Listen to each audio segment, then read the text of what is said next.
Sa panibagong araw. Sa panibagong araw. Meron po kaming bisita. Itong pinadala. Salamat po. Salamat po sa pagkakala.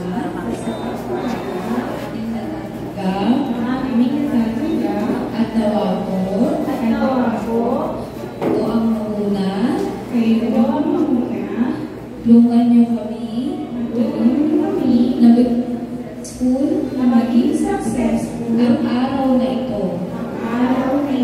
Lahat ng aming gagawin ay para lamang sa iyo, O Jesus. Ito po ang aming panalangin. Sa pangalan ni Jesus. Amen.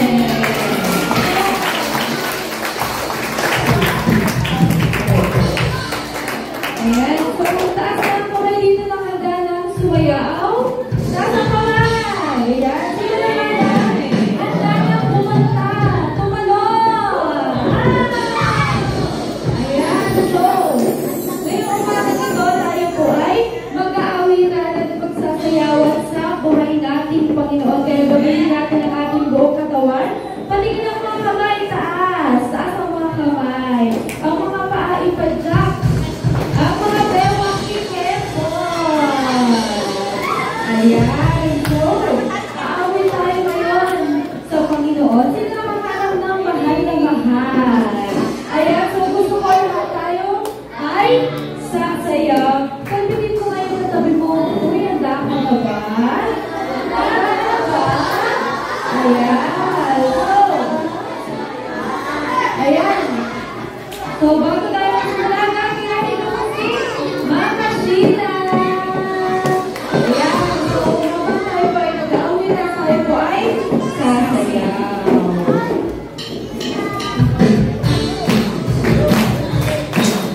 Okay, next. Makinig ka. Baba ang kamay. Bato. Puso. Lupa. Lupa. Lupa, lupa, lupa, lupa. Bato, lupa. Ay, puso, puso, puso, puso, puso, puso, puso, puso, puso. Bato. Bato, bato, bato, bato. Puso. Bato, bato, bato, bato. Bato. Bato.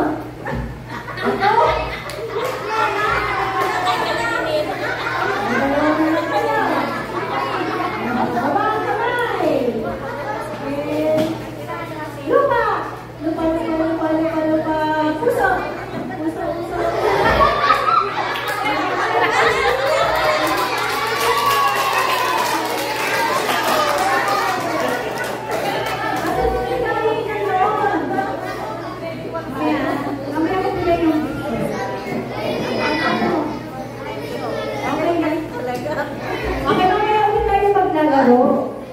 Gusto niyo ba makalood ng drama? Dito kaya, kung malakas ang boses. Gusto niyo ba makarinig ng drama? Dito kaya? Dito kaya, gusto niyo makalood ng drama?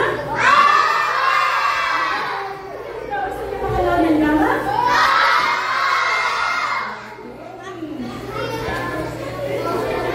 So, huwag kayo titingin ha. Saan kayo titingin? Huwag kayo titingin. Dito kayo titingin. Okay? Tingnan mo nga kung gusto makakapanood ng drama. Dapat kalinis. Taas ang kamay. Hawakan na. Wala ko narinig ha. Bakit parang narinig dito? Di ko kaya marinig kaya dito? Wala. Di ko kaya marinig kaya dito? Ay, hindi. Okay. Ready? Ready na class? Ready? Get set? Go! Marami siyang itinulog sa kanila sa makakita ng mga pagkakala at pag-aalit nila. Sinabi niya, may isang magsasakang nagasik ng bibig. Sa kanyang pag-asik, may mga bibig sa kabilaan. Dumating ang iyon at tinupa ang mga bibig. May mga bibig na nahulog sa mga lugar kung saan walang daan ng lupa. Mabilis na tumubo ang bibig dahil mabaho ang lupa. Ngunit napinurin ito ng masikatan ng araw at dahil hindi malalim ang lugar na mga ito. Ay walang hindi na nahulog sa lupang ng matitinit na damo. Lumago ang mga damo na nakatakpan ng mga bibig. Ang iba naman nahulog sa bibig lupa. Lumago at namuhay. Ang iba ay napakarami ng bunga. Ang iba ay marami at ang iba na may katantahan. Kayong mga nakikinig, dapat ninyo itong pag-isipan. Pakinggan ninyo ang kahulugan ng talihhaga tungkol sa mga asin. Ang tabi daan kung saan nahulog ang ilang hindi ay ang mga taong nakinig sa mensahe tungkol sa paghahari ng Diyos, pero hindi kaunawa. Dumating si Satanas at tinagaw ang salita sa kanilang puso. Ang mga lugar kung saan nahulog ang ibang hindi ay ang mga taong narinig ng salita ng Diyos at masaya itong tinanggap agad. Ngunit hindi dahil sa puso ang kanilang pagtanggap, kaya hindi tumagal ang kanilang pananampalataya. Pagdating ng kahirapan o pag-usik gaya sa salita ng Diyos na kanilang tinanggap, agad silang tumatalikod sa kanilang pananampalataya. Ang lupang may magbilit na damo kung saan nahulog ang ibang hindi ay ang mga taong narinig sa salita ng Diyos. Ngunit dahil sa mga alalaan sa mundo at sa paghahanap ng imam, nakalimutan nila ang salita ng Diyos, kaya hindi ang salita sa mundo. Ngunit ang mabuting upang pinasitan ng bibig ay ang mga taong nakikinig sa salita ng Diyos at nakakaunawa nito. Kaya nagbubuhay ito sa kanilang buhay. Ang iba'y napakarami ng bunga, ang iba'y marami, at ang iba naman ay kapatawag.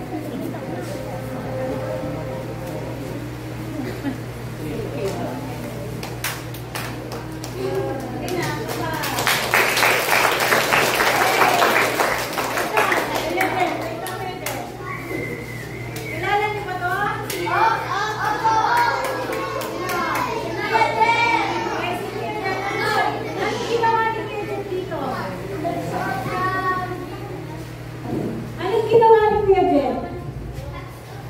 Di ba ito, nilagay niya? Ano ba to?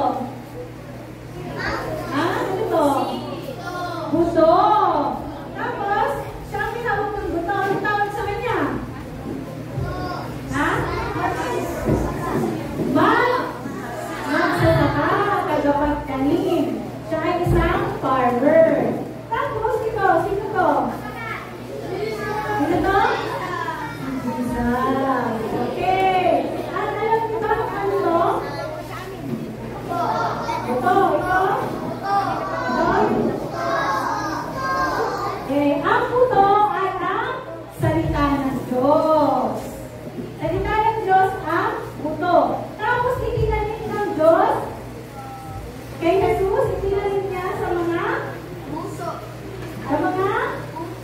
tao. Tinanim niya sa mga tao. Saan niya itinanim? Sa puso. Ayan. Sa puso ng tao, itinanim yung salita ng Diyos. Ano nga ito? Buto. Ibig sabihin ay? Salita ng Diyos. Itinanim sa puso ng puso ng tao. Itinanim sa puso ng tao. Yung una, itinanim daw saan? Sa daanan. Saan itinanim? Sa daanan. Pagkatanim sa daanan, anong nangyari? Ayan, tinuka ng ibon. Anong kulay ng ibon? Black. So, siya si? Sino? Siya si Satanas. Yung salita ng Diyos ay? Ano niya? Inalis niya sa puso ng tao. Ayan, kaya yung unang tao ay? Ano na? Nalungkot na siya kasi wala na siyang salita ng Diyos. Mabuti ba siya o masama? Ha? Naging masama siya dahil wala siyang salita ng Diyos. Kanino galing ang salita ng Diyos? Kanino galing? Kanino galing to? Sa Diyos. Ayan, lutusan niya ang farmer, tapos nagkalit siya ng salita ng Diyos. Tapos, ano daw? Tinanggal. Hinahin ng ibon. Kaya ano nangyari sa tao nung walang salita ng Diyos? Naging masama siya. Ano ba yung example ng masama? Dito. Pag masama kang bata, ano? Anong ginagawa mo? Nananakit. Dito. Nagsasabi ng bad words. Dito. Ano ba yung masamang bata? Ha? Nagsisinungaling. Ayan. So, ang nangyari dito sa batang to, ano nangyari? Nagsisinungaling na siya. Ano pa? Nagnanakaw na siya, namumugin na siya, kasi wala na siya salita ng Diyos. Sino ang kumuha ng salita ng Diyos? Si Satan na kumuha ng salita ng Diyos. Kaya naging masama siya ang bata. Pero kung babalik kaya ng salita ng Diyos, anong mangyayari sa bata? Magiging mabalik na rin siya bata. Kaya lang, merong bata na nagsisimba at nakikinig ng salita ng Diyos, pumupunta sa simbahan nung una. Pagkatapos ay hindi na siya nagsisimba. Ayan, natanggal na sa kanya ang salita ng Diyos. At hindi na rin siya nakikinig kay mama at kay papa. Kasi wala na siya salita ng Diyos. Oh. Gusto niyo ba wala kayong salita ng Diyos? Ayaw ko! Oh. Pag wala kayong salita ng Diyos, ano mangyayari sa inyo? Magiging masama! Magiging masama kayo. Gusto niyo ba maging masama? Ayaw ko! Wow. Ang pangalawa naman. Ito yung pangalawa. Ano nangyari sa pangalawa? Pumunta siya sa simbahan, kaya nilagyan siya ng salita ng Diyos. Kasi nakarinig siya ng salita ng Diyos saan? Sa simbahan. Dinala siya ng mama niya at papa niya sa church para makinig ng salita ng Diyos. Yan. Kaya lang, pagpunta niya, tuwang-tuwa siya. Tuwang-tuwa talaga siya. Tapos,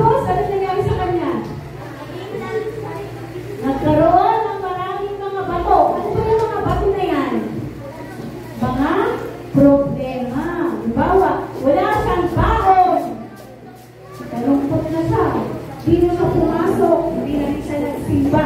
Wala siyang magandang damit para nakapasok sa simbahan. Sabi niya, ayoko magsimba. Bakit? Eh kasi wala naman akong bagong damit, wala akong susuotin.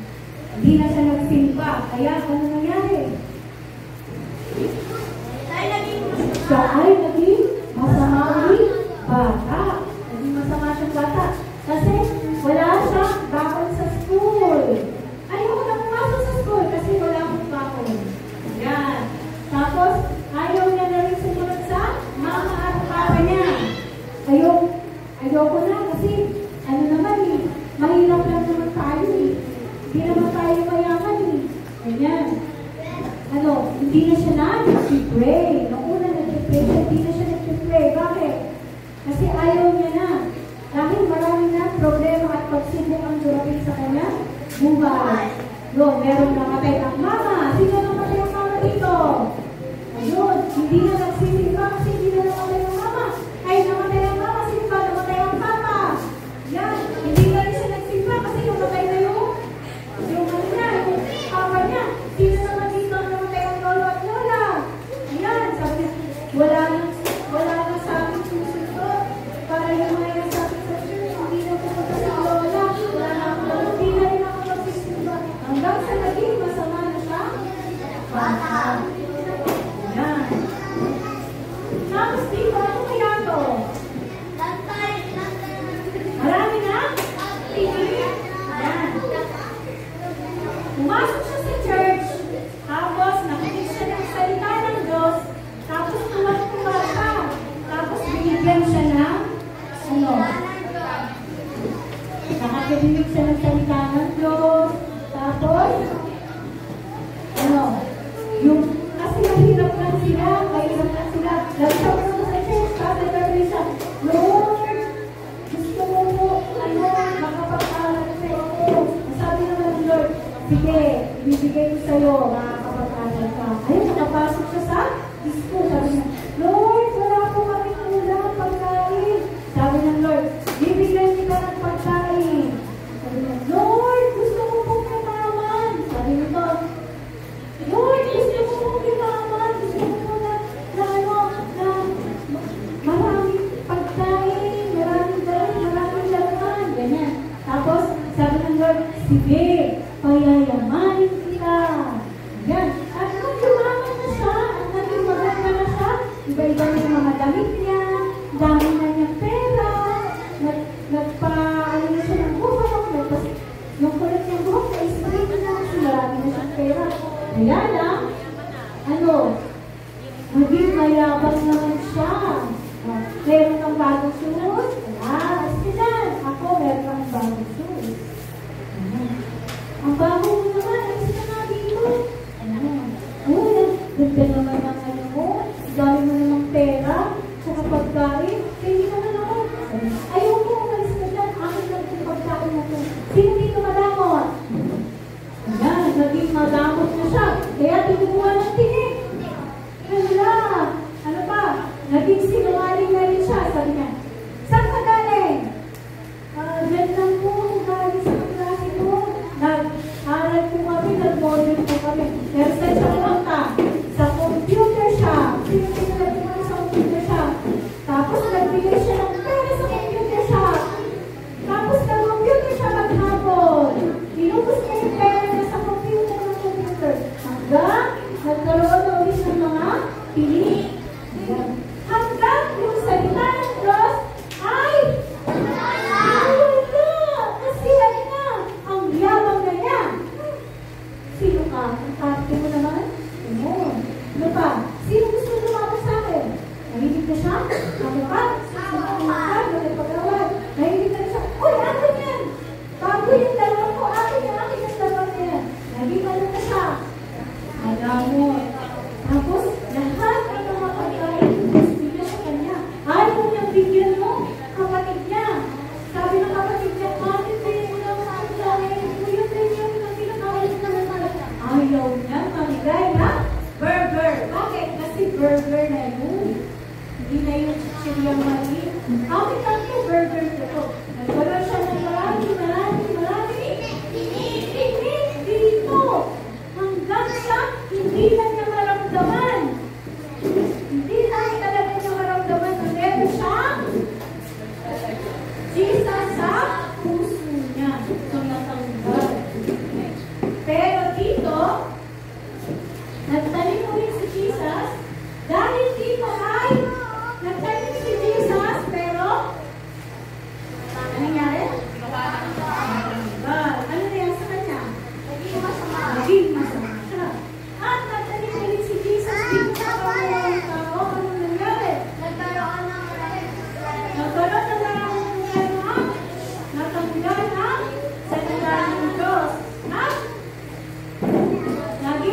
na, parang ayaw na nila maging mabait na bata.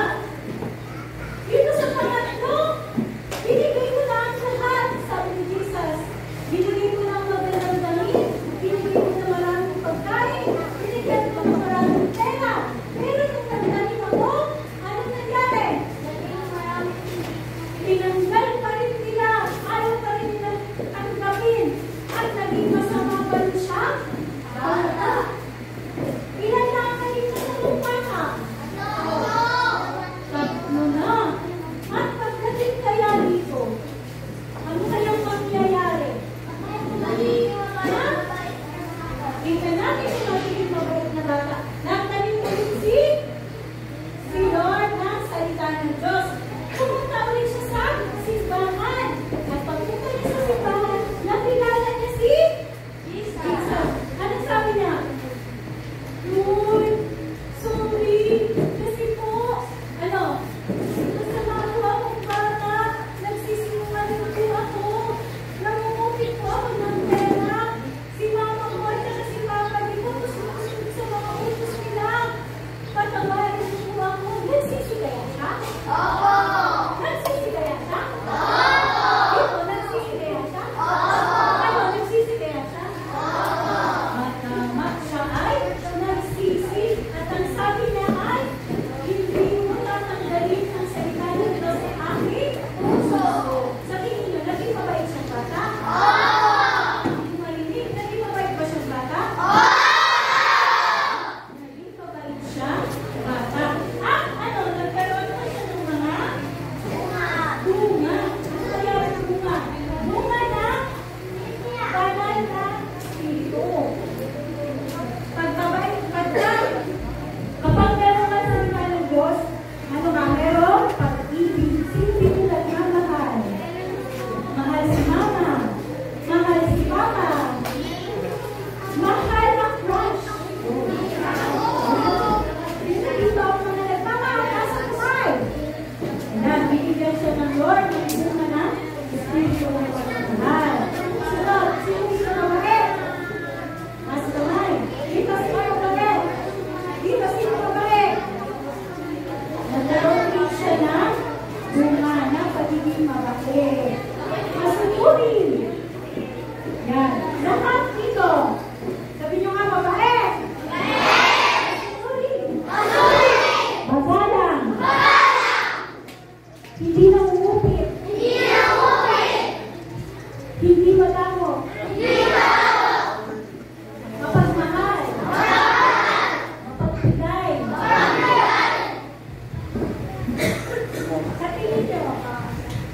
Sa tingin niyo, pag nasa kanya lang ang lahat ng bunga na yun, ano mangyayari sa kanya?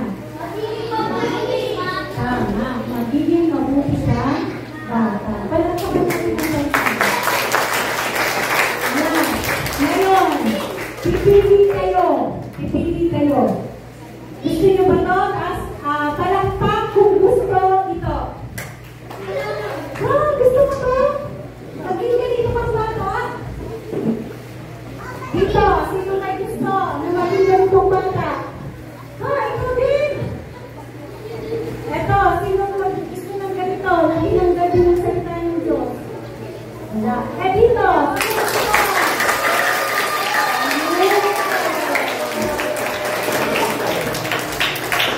Sabihin mo sa katabi mo, pare, maging mabait ka na. Sabihin mo pa sa kanan mo, pare, maging mabait ka na. Sino dito ang gusto maging mabait na bata? Very good. Sino dito sa tawagan? Ay, sa balungan, sa daanan. Ayaw. Daanan yan, ha? Sino dito sa batuhan? Wala. Tama yun. Sino dito sa damuhan? Sa dawagan? Sino dito gusto sa mabuting puso? Mabuting puso? Wala. Tulad pa kayo. Gusto niyo ba ang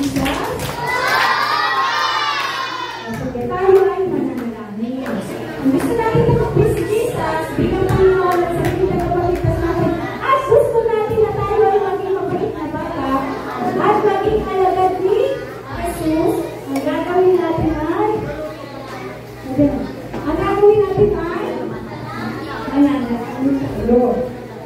Okay. Tayo ay yumuko. Tumingin. Walang kakalbit sa katabi. Walang kakalbit sa katabi, ha? Sino ba ang kakausapin natin? Si Jesus. Yan. Meron akong nakikita. Yuko at pikit. Ako lang ang namagitan para makikita ko kung sino yung nakikita. Yuko at pikit. Kasi ang kakausapin natin ngayon ay ang Diyos ng mga Diyos at Hari ng mga Hari. At gusto natin na maging mabuti ang ating puso. Gusto natin na ang buto ng salita ng Diyos ay papasok sa ating puso at magiging mabuti tayo bata. Uloy, matay, pikit, bago mananamin. Isipin siya'y nakikinig sa ating damdamin. Sumagay sa atin, Panginoong Jesus. Salamat po. Sa umagang ito. Pinapupurihan kita. At pinasasalamatan kita. Sa oras na ito. Purihin ko, O Diyos. Luwalhatiin ang iyong pangalan. Panginoon, ako po ay makasalanang bata. Patawarin mo po ako sa kasalanan na aking ginawa. Patawarin mo po ako kung ako po ay nangungupit. Patawarin niyo po ako kung ako po ay nagdadabog kapag inuutusan. Patawarin niyo po ako kung ako po ay maging madamot. Patawarin niyo po ako kung ako po ay nakikipag-away. Ang lahat ng ito, Panginoon, ay alisin niyo po sa aking puso. Patawarin niyo po ako. Panginoon, napapasok kita sa aking puso bilang Panginoon ko at aking tagapagligtas. Dalangin ko po na ikaw na po ang maghari sa aking buhay. Dalangin ko rin po na isulat niyo ang aking pangalan sa aklat ng buhay. Huwag niyo po akong kalilimutan, Panginoon. Magbabago na po ako. Gusto ko po maging mabuting bata. Panginoon, mahal na mahal po kita. Jesus, I love you. Jesus, I love you. Baguhin niyo po ang aking buhay sa oras nito. Ito po ang aking panalangin sa pangalan ni Jesus. Amen. Okay, baguhin niyo pa. Baguhin niyo sa bahay niyo. Anong gagawin niyo? Ha? Anong gagawin niyo? Ano pa? Babasa ng Biblia. Ano pa? Bitak ka dito.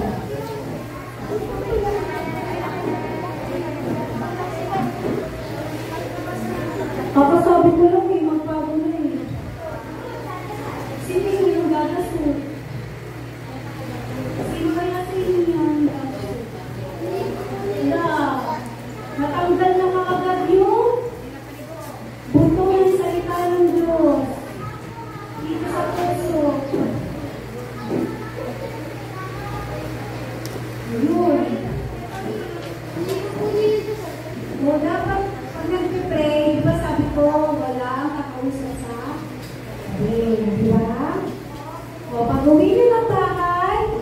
Sabihin mo kay Mami, Mama, Papa, I love you. Sabihin nyo ha. Tapos sabi, Mama, Papa, sorry kung meron akong kasalanan nagawa. Pag-uwi ng bahay ha, mamaya. Ano gagawin pag-uwi ng bahay mamaya? Ano sasabihin kay Mama at Papa? Tapos ano po sasabihin? Sorry ha. At kasalanan ko. Masasabi niyo kaya yan? Kaya dapat sabihin niyo yan kay Mama at kay Papa. Para ano, sino ang matutuwa?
이름